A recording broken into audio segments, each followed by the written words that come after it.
hand over to Tom Whitelegg from Biker Down Warwickshire, who's going to be looking at the science of being seen. Hi, evening all. So this is just essentially going to be a very quick taster module based on the third module of the Biker Down course called The Science of Being Seen. So it's just going to be a little short module called Plan to be Seen. Okay, so we're not going to cover everything in module 3, just some absolute basics just to get you started. If you'd just like to click on for me, please, Darren. So we're just going to start with a few questions just to get you really thinking about the potential dangers on the road. I'll give you a few moments to think about it. I'm not expecting to type anything in the chat for these ones, but just have a quick think about it. What percentage of drivers do you think are good drivers or believe themselves to be good drivers? So I'll just give you a moment to think about it before we click on. Click on through, please, Darren. The answer is actually very high. Most drivers believe in themselves that they are very good or above average or endeavour to be good drivers. So we all know we're supposed to be a good drivers, which is always a big plus. So everybody knows that there should be or endeavour to be a better driver. If you'd like to click on for us, Darren. And what do you think are the most common factors involved in motorcycle collisions? Like to click on for us, please, Darren. So one of the top factors in terms of motorcycle collisions is always, a lot of the time, it is rider or driver behaviour. So that could be their demeanour on the road, how aggressively they're driving, what their positioning is like, what their general mood is. But it is some sort of driver or rider behaviour that has an effect. And the second top one is ineffective observations. I'm sure we've all heard the term before. Sorry, mate, I didn't see you. That is the second most common factor when we're talking about motorcycle collisions, ineffective observations. If you want to click on for us, please, Darren. And where do you think most incidents occur?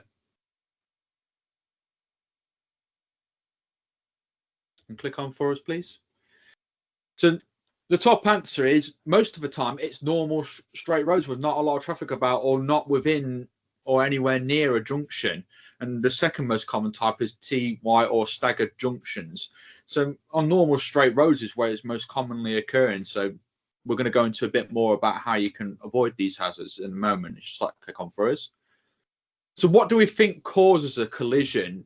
And now in our Biker Down sessions, we like to be very interactive. So I'll just give you a few moments just to type any answers in the chat for us, or raise your hand if you want to do it verbally over a microphone. Take a few moments if anybody wants to give some answers.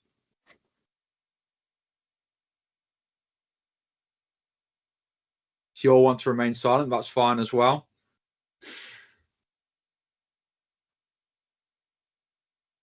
Okay, so we've got Marino over one of the factors, maybe speed, not paying attention, distracted driving. Yeah, riding too fast. Yeah, those are all very good points. Wrong road positioning. Yeah, you've all sort of got the idea behind it. Yeah, all those can definitely play a factor into coming up to a collision. But how a dangerous situation develops is that it's not just any single factor that can cause it. It's a series of events or a series of different things that can eventually lead to the collision, and creating a break in one of those events can help us avoid it. So there's a few things that we can control. So like I said, one of the top factors in terms of motorcycle collisions is driver or rider behaviour. That's a factor. Road type, like long straight roads, national speed limit roads, TY junctions, that can have an effect on potential for a collision to occur.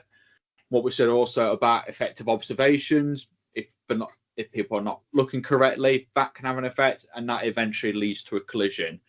Unfortunately, we can't really affect what road type we're on or control other drivers or riders making effective observations. What we can control is our behavior, and that's where a lot of your suggestions are coming. We could talk about our approach to risk, we could talk about paying attention more, we can think about our speed, road positioning. So whilst we can't change the other things in those series of events, we can change our behavior. And it's all about maximizing those chances of being seen. Okay, so I'd like to click on for us. And it's not just about wearing high vis. Like I was saying, high vis can help when you get to the observation stage of things, but by just changing our behaviors, our road positioning, speed, our observations, and things like that, we can potentially avoid even a need for it. High vis does help, but it shouldn't be what you're solely relying on. Would you like to click on for us? And it's all about what you can do to avoid a collision. We've all seen videos on YouTube before of collisions or near misses and things like that. And when you're looking back on these videos, there's a lot you can do to potentially avoid that. So we're going to talk about that a bit today. So just like click on for us. Right, so we'll go through a few scenarios. So what I'd like to do for these, you'll get 20 seconds to have a look at it. So I would like you to choose a road position, 1, 2, or 3, and a speed you would take on this road. So choose a position and a speed, and I'd like you to write your answers in the chat for me and give a justification as to why you've chosen it. So if you'd like to click for us down, that'll start the timer for us.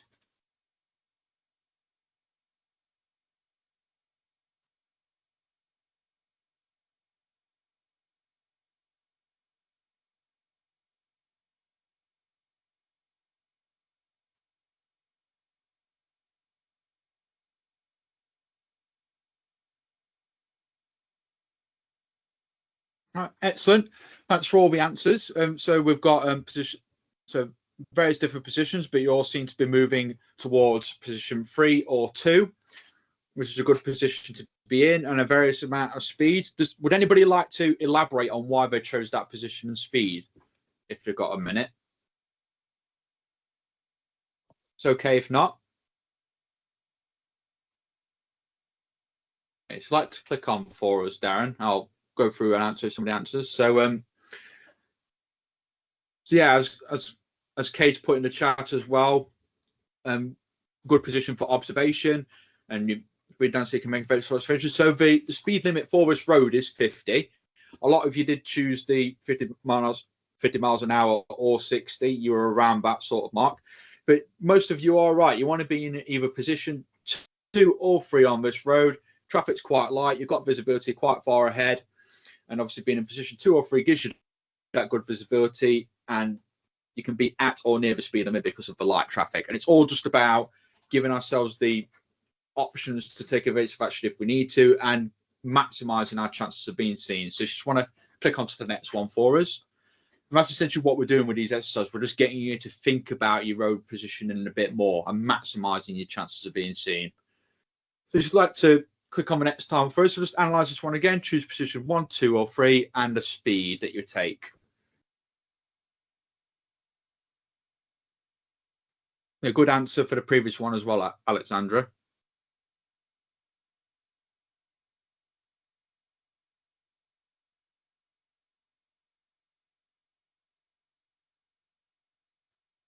Yeah, excellent. So most of you have gone in position 1 or 2, around 30, 40 miles an hour. Okay.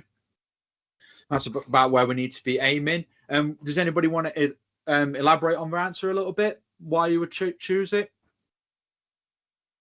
Better view, leaving space on the left to anticipate. Yeah. Position 1 gives more visibility. Excellent. Yeah. And that's the main thing as well that Shane just mentioned there. Junctions on either side and a right-hand bend, which is why you want to be in position 1 or 2 and slowing your speed right down. Because remember, we're trying to give ourselves as much opportunity to be seen as possible. Just like to click on for us, Darren. Yeah, so even though the speed limit is 50 for that road, it's not necessarily appropriate for that situation. So again, just trying to get you to think about it. And we'll do one more. So let's click for us. Okay, so one more here now.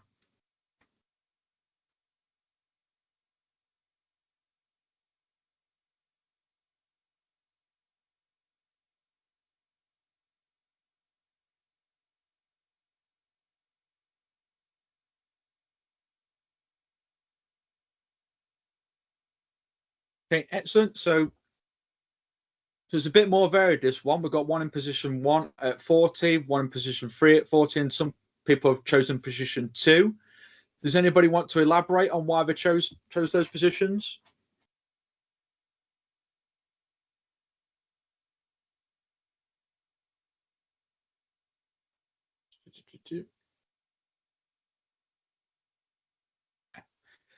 Yeah, and you're right on it again, Shane. Entrance on the right, but reasonable visibility in the bend as well. Lack of vision, junction on the right. Yeah, you're all thinking well ahead here, which is what we're after. But as well as getting a view around the bend as well, we're also thinking what could potentially be around that bend, especially on a rural road like this. There's a likelihood for it to be cyclists, horse riders, and other vulnerable road users as well. So getting that speed right down, as some of you done here, down to the 30s, and in position 2 and 3 to get that good visibility around the bend, you're maximizing your chances of being seen, but you're also maximizing your chances of seeing someone else as well, another vulnerable road user. So good answers on that one. So let's click on for us.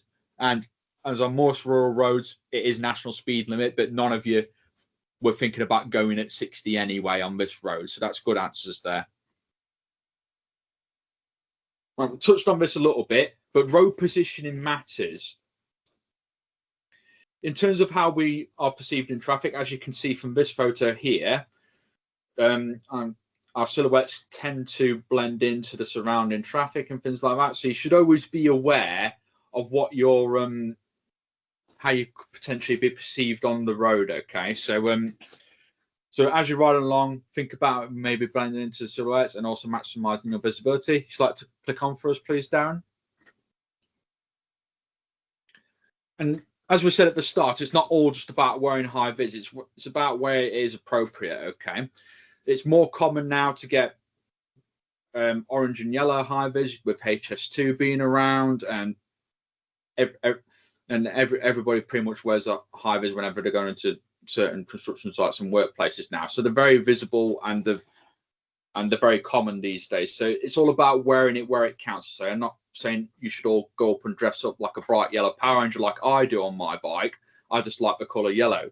But where it counts, so very, very heavy rain, where the contrast is low, is where you need to be wearing that high vis, and it'll really help you stand out from the road. Okay, so click on for us, please, Darren.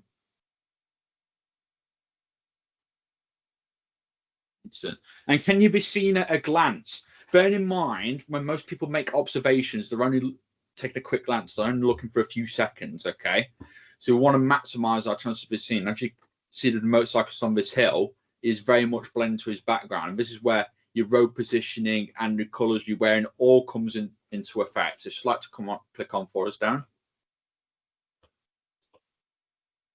Yeah, so you need to be thinking about your position, reflectives, and colors. Okay, maximize your chances of being seen. If we combine this, so if you'd like to click on for us, please, Darren.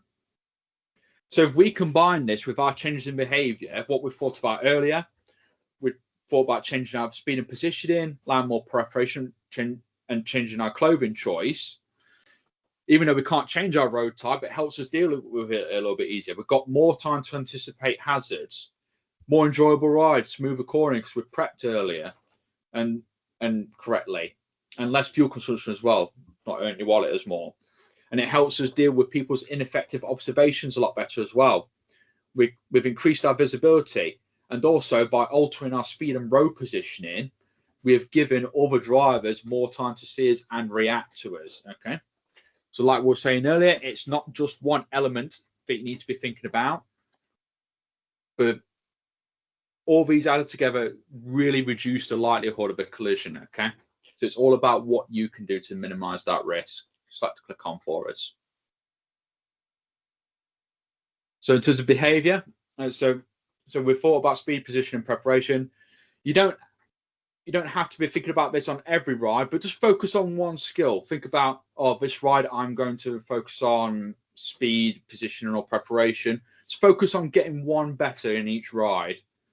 And also, in terms of clothing, opt for a white helmet instead of a black one when you're next buying one, or wear high vis waterproofs in bad weather, like we mentioned earlier, where it really counts.